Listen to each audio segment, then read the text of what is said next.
Erdogan, যার নেতৃত্বে আন্তর্জাতিক রাজনীতিতে পরাশক্তি হয়ে ওঠার চেষ্টা করছে তুরস্ক, নিজেদের স্বার্থেই আঙ্কারার এমন মনোভাব মেনেও নিয়েছে যুক্তরাষ্ট্র, রাশিয়া ও চীনের মতো বর্তমান পরাশক্তিরা।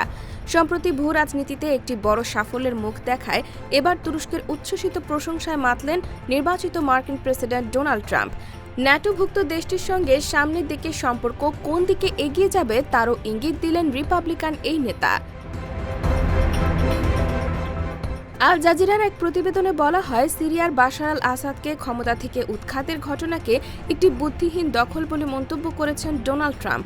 মধ্যপ্রাচ্যের দেশটিতে এক দশকের বেশি সময় ধরে চলা গৃহযুদ্ধে নিয়মিতভাবে আসাদ বিরোধীদের সমর্থন দিয়ে আসছিল আঙ্কারা। অন্যদিকে আসাদের পক্ষে শুরু থেকেই মাঠে লড়াই করে যাচ্ছিল ইরান ও রাশিয়ার সামরিক বাহিনী। ফলে আসাদের পতনে তুরস্কের কাছে এক প্রকার বড় ধরনের হারের মুখে পড়েছে মস্কো ও তেহরান।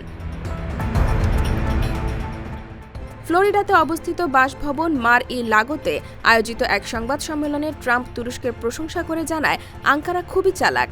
বিপুল প্রাণহানি ছাড়াই তারা সিরিয়াতে একটি বন্ধুত্ববিহীন ক্ষমতার দখল সম্পন্ন করেছে।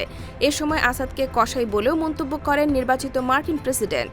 জানান, ক্ষমতা টিকিয়ে রাখতে শিশুদের ওপরও নির্যাতন চালিয়েছে সিরিয়ার ক্ষমতাচ্যুত এই স্বৈরশাসক।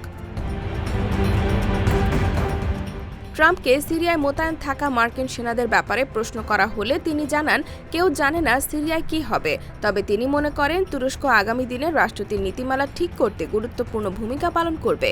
নির্বাচিত মার্কিন প্রেসিডেন্টের এমন মন্তব্যের ফলে মনে করা হচ্ছে সামনের দিনগুলোতে আঙ্কারার মাধ্যমে মার্কিন স্বার্থ সংরক্ষণে সক্রিয় হবে ওয়াশিংটন। ট্রাম্পের এমন মন্তব্য ক্ষমতা গ্রহণের আগে তার অভ্যন্তরীণ ও আন্তর্জাতিক নীতির একটি ইঙ্গিত প্রদান করে। এর আগে সিরিয়ার এই সংঘাত নিয়ে রিপাবলিকান এই নেতা জানিয়েছিলেন, সেখানে যুক্তরাষ্ট্রের কিছু করার নেই, যাদের লড়াই তাদেরকেই লড়তে দিতে হবে। সিরিয়াতে আসাদ ও তুরস্ক বিরোধী কুর্দি সশস্ত্র গ্রুপগুলোকে সামরিক পরামর্শ দেওয়ার জন্য প্রায় 1000 খানেক সেনা মোতায়েন করে রেখেছে যুক্তরাষ্ট্র। এসব মার্কিন সেনারা অঞ্চলটিতে জঙ্গি গোষ্ঠী আইএসের বিরুদ্ধেও লড়াই করতে সহায়তা করেছে কুর্দি ও অন্যান্য বাহিনীকে।